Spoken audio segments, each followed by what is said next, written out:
Hello and a very good morning. You're watching the breakfast news on Rajya Sabha television with me, Frank Pereira. Here are today's headlines. India raises human rights abuses in Balochistan. POK at UN Human Rights Commission in Geneva slams Pakistan for fueling unrest in Kashmir.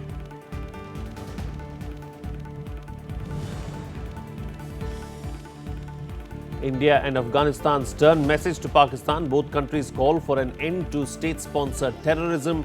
India commits $1 billion for development in Afghanistan.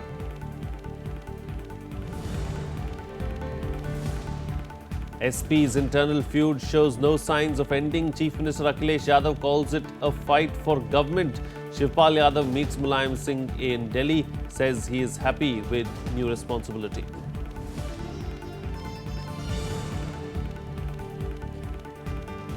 Eleven deaths due to chikungunya in Delhi. Dengue death toll climbs to 14. Union Health Minister seeks report from Delhi government.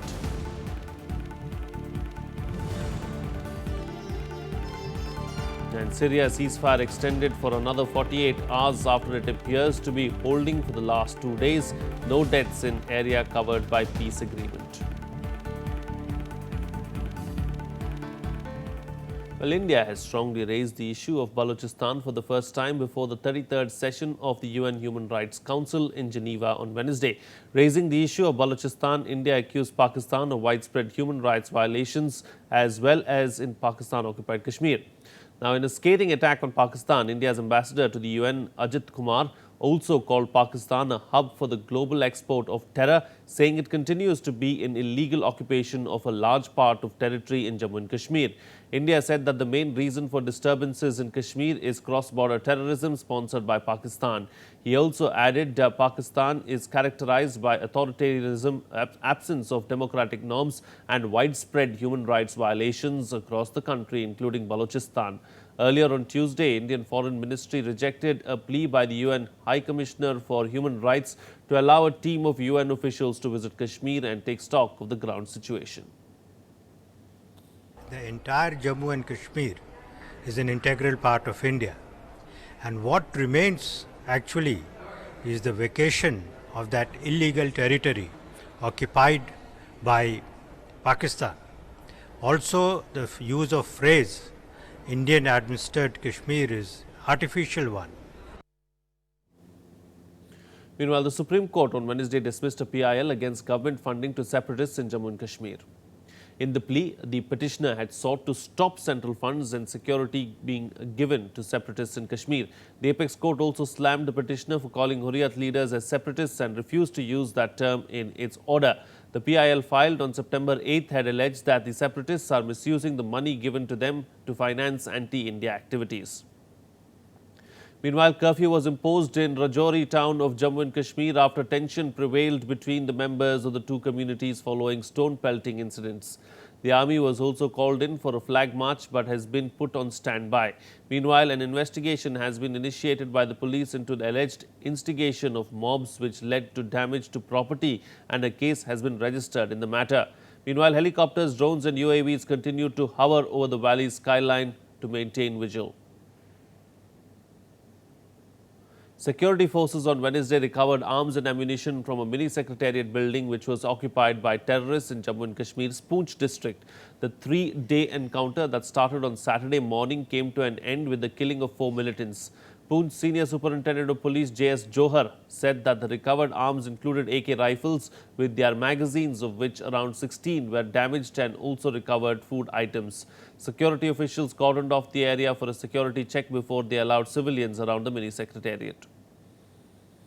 इनसे arms and एमिनिशंस मिले हैं, उसमें 4 AK series की rifles हैं और उसके साथ magazines हैं 16 के करीब। उसमें कुछ जो हैं वो डिस्ट्रॉयड हैं, डैमेज्ड हैं, और उसके साथ कुछ खाने का मटेरियल है और जला हुआ भी कुछ मटेरियल है जो इन्होंने टेररिस्ट ने जला दिया था।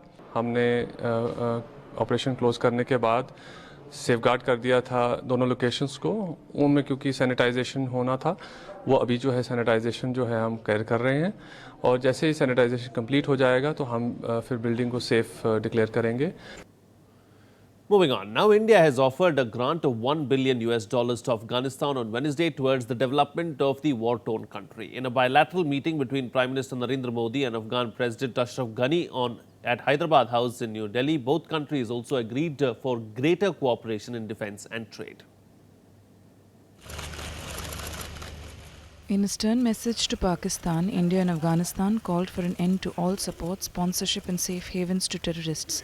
Holding extensive talks in the capital on Wednesday, Prime Minister Narendra Modi and visiting Afghan President Ashraf Ghani expressed their resolve to counter terrorism and strengthen security and defence cooperation in the region as per the India-Afghanistan Strategic Partnership Agreement. Two leaders discussed the regional situation and expressed grave concern at the continued use of terrorism and violence in the region for achieving political objectives. They agreed that this phenomenon presented the single biggest threat to peace, stability and progress in the region and beyond. And they called for elimination of all forms of terrorism. They do not behave like malign non-state actors vis-à-vis their neighbors.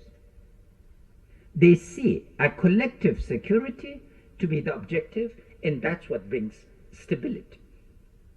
Stability does not come from the barrel of the gun. Reiterating India's abiding support for a democratic, peaceful and prosperous Afghanistan, India also promised aid of $1 billion for Afghanistan's capacity and capability building in education, health, agriculture, empowerment of women and energy. Emphasizing on the need for Indian business chambers to contribute towards Afghanistan, President Ghani said two-way trade between both countries should reach $10 billion in the next 5 years with enhanced air connectivity.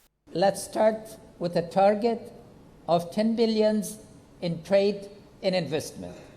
5 years, and we are going to realize it. What unites us, and I echo the words of the minister,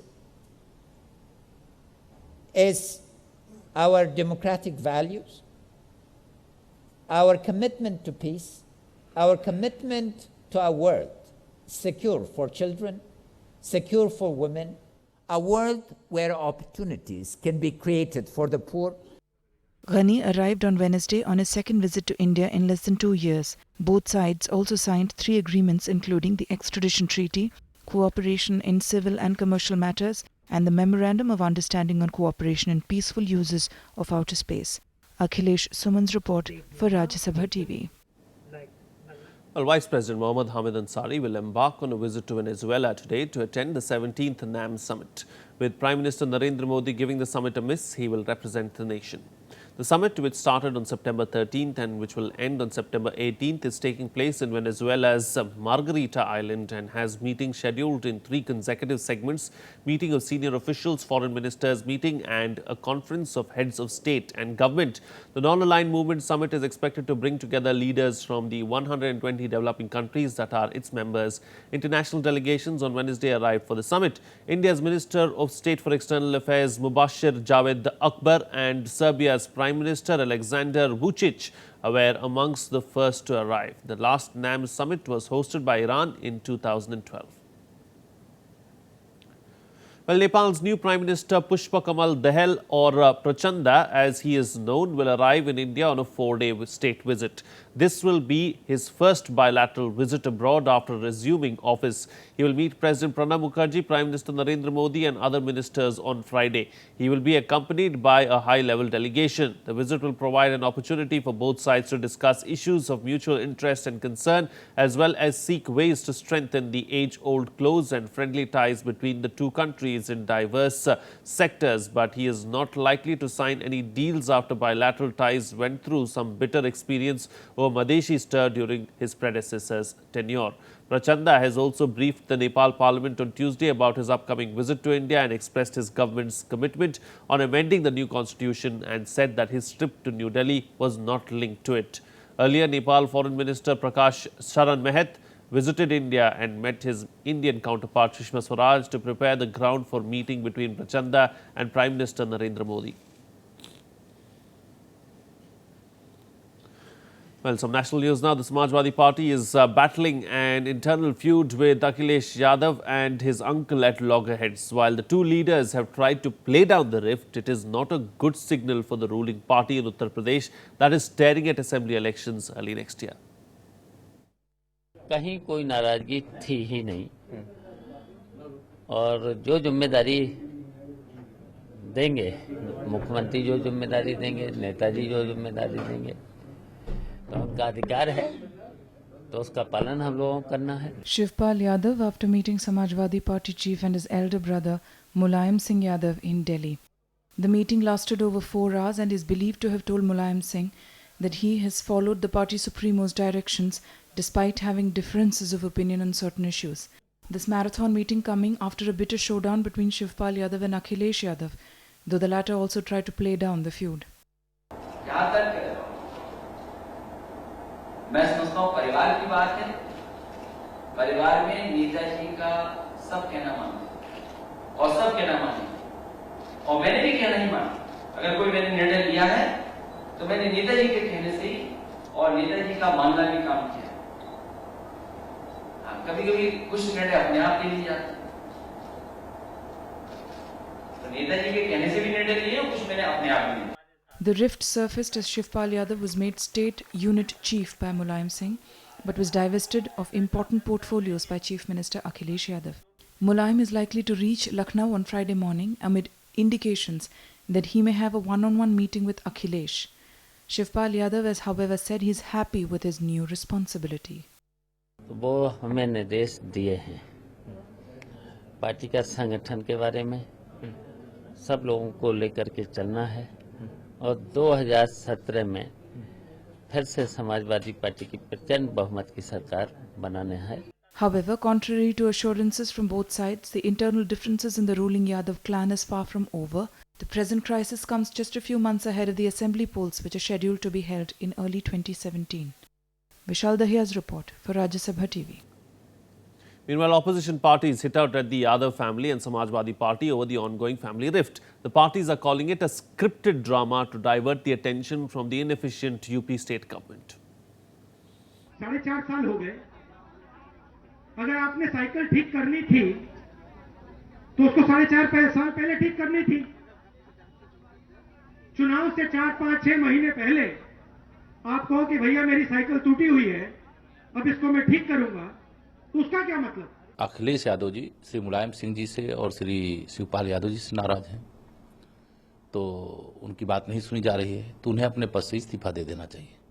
लेकिन ये पूरे परिवार का एक नाटक है और जनता जो पूरी तरह से अनेक प्रकार की समस्याओं से ग्रस्त है, अपराधियों से त्रस्त है, भ्रष्टाचार चरम पर है, माफियाओं के द्वारा लोगों की जमीनों पर कब्जा हो रहा है, लोगों को उत्पीड़न हो रहा है, उससे ध्यान बांटने की कोशिश है और उत्तर प्रदेश की जनता का यह प्रत्यक्ष रूप से नुकसान है.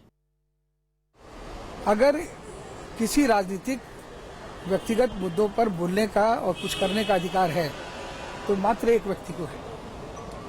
अगर आदरणीय मुलायम सिंह जी कहेंगे मैं दोषी हूं, अगर आदरणीय मुलायम सिंह जी ये निर्णय देंगे तो मुझे मानना पड़ेगा.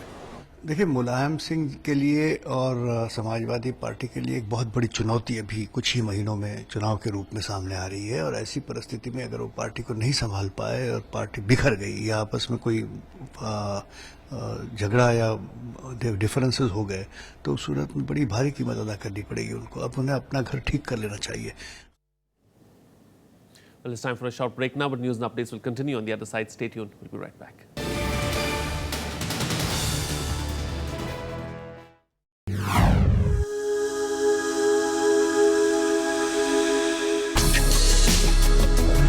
Tales that inspire. Stories of social change. A salute to diversity. Promoting public discourse. Events that motivate.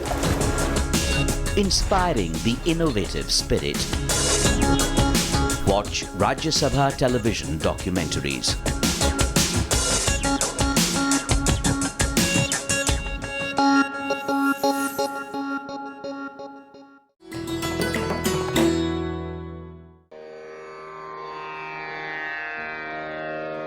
The sacred relics of Buddha were unearthed in Piprava in Uttar Pradesh. Buddhist monks from all over the world visit the National Museum to pay their respects. These charred bone fragments of Buddha are housed in the gold canopy gifted by the royal family of Thailand.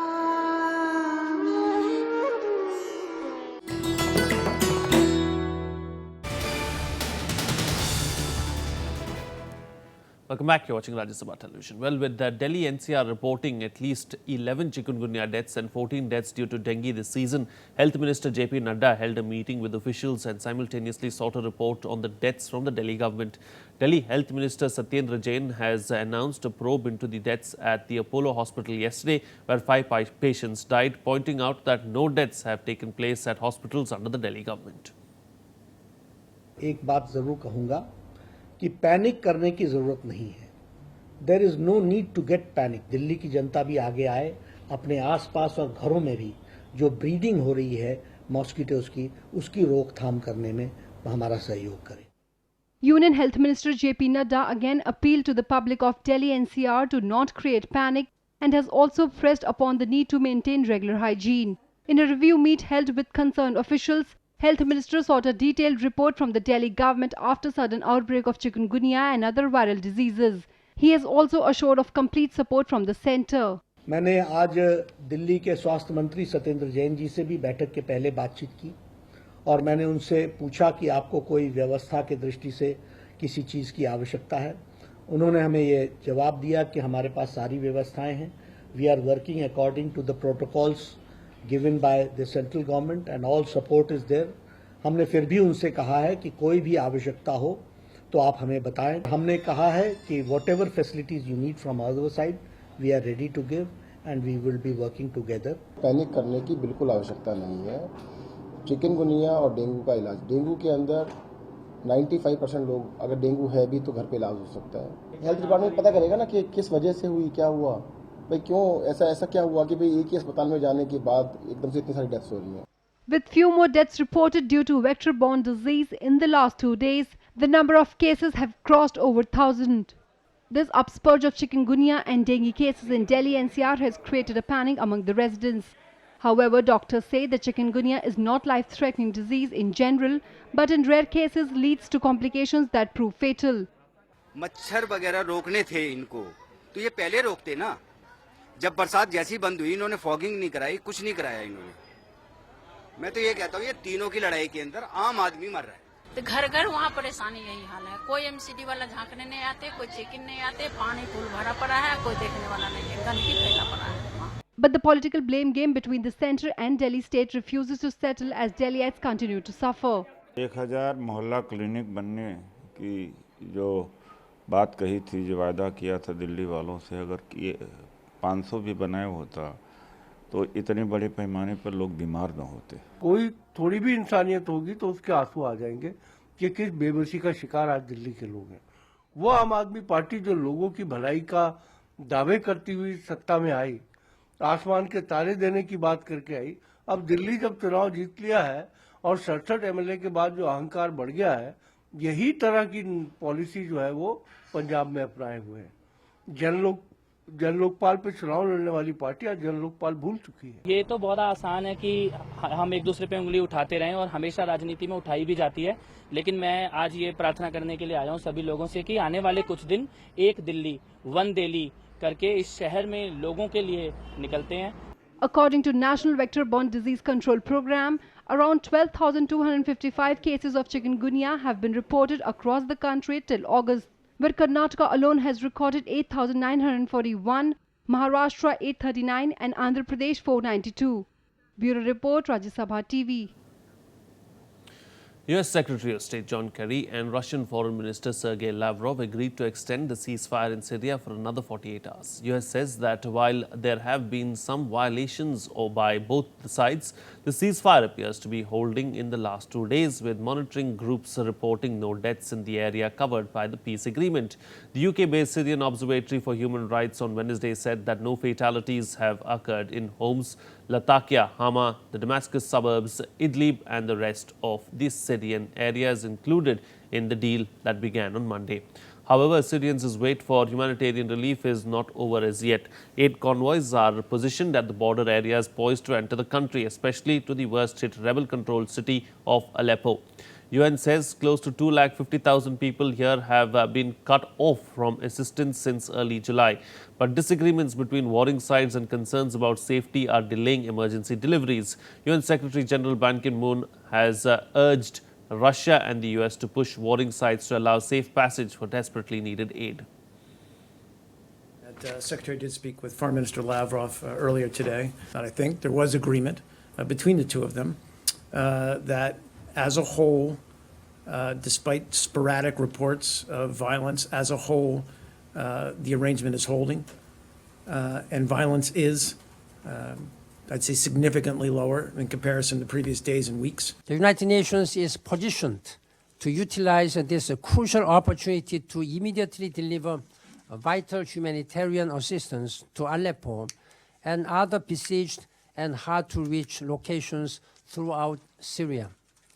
It is essential that intra-Syrian negotiations resume so that Syria's long-suffering people feel a real change in their daily lives.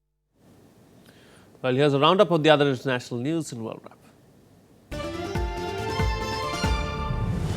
The US will lift the sanctions in place against Myanmar after nearly 20 years, a decision that clears one of the last remaining obstacles to fully normalize relations between the two nations.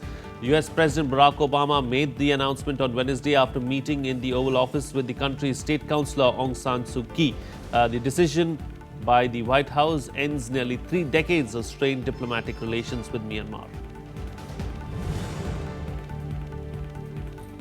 Hillary Clinton has released new information about her health as she recuperated from pneumonia, with her doctor stressing that she remains healthy overall and fit to serve as president.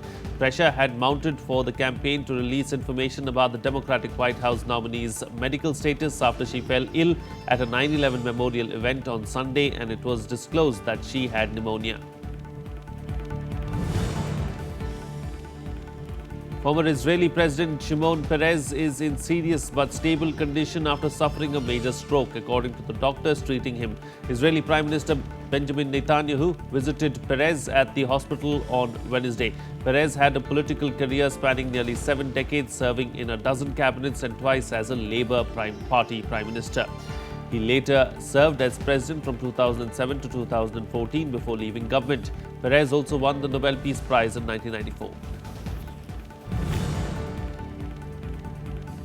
China will launch its second space lab today as it works towards setting up its own space station. The Heavenly Palace 2 will be sent into orbit from the Jiuquan Satellite Launch Center in the Gobi Desert. Once it is in place, the mission will take 2 astronauts to the facility where they will stay for 30 days. China says that it intends to build a space station and eventually put one of its citizens on the surface of the moon. Finally, some sports news now. Slovenia's Football Association head Alexander Čeferin was elected as the new president of European football's governing body UEFA. Serafin scored an overwhelming victory over Michael Van Praag. The 48-year-old now succeeds former Frenchman Michel Platini, who resigned after being banned from all football activity last year. Slovenia's Football Federation President Alexander Čeferin was elected as the new head of European football governing body UEFA at an extraordinary congress on Wednesday. Čeferin defeated 68-year-old Dutch FA President Michael Van Praag by 42 votes to 13 and will not succeed Frenchman Michel Platini, who announced his resignation in May after being banned from football for 4 years for ethics violations. He will take on the remainder of Platini's term of office until 2019. Thank you for your fantastic support. It's a great honor, but at the same time, great responsibility. It means a lot to me. It means, and my family is very proud about it. My small and beautiful Slovenia is very proud about it. And I hope that one day you will also be proud at me. Thank you very much. Former President Platini was suspended over his dealings with fallen world soccer chief Sepp Blatter, a scandal which shook the sport's global governing body last year. Platini, however, insisted at his farewell speech that his conscience was clear. Sachez simplement, mesdames et messieurs, que ma conscience est tranquille et que je suis certain de ne pas avoir commis la moindre faute et que je continue le combat judiciaire. Meanwhile, FIFA President Gianni Infantino expressed his gratitude for his former colleague at UEFA. Grateful to all the Executive Committee members, grateful to the administration, to all of my former colleagues, and grateful, of course, to the two presidents which I have been working with, Lennart Johansson and Michel Platini. Grateful and proud, of course, because many important milestones have been achieved in these years. Many important steps have been taken and important decisions have been put into force. The UEFA president post had become vacant in May after Platini failed in his bid to overturn a 4-year-old ban in the courts over an illegal payment of 2 million Swiss francs to then FIFA president Sepp Blatter. Bureau Report, Rajya Sabha TV. Well, that's it on this edition of the Breakfast News. Have a good day.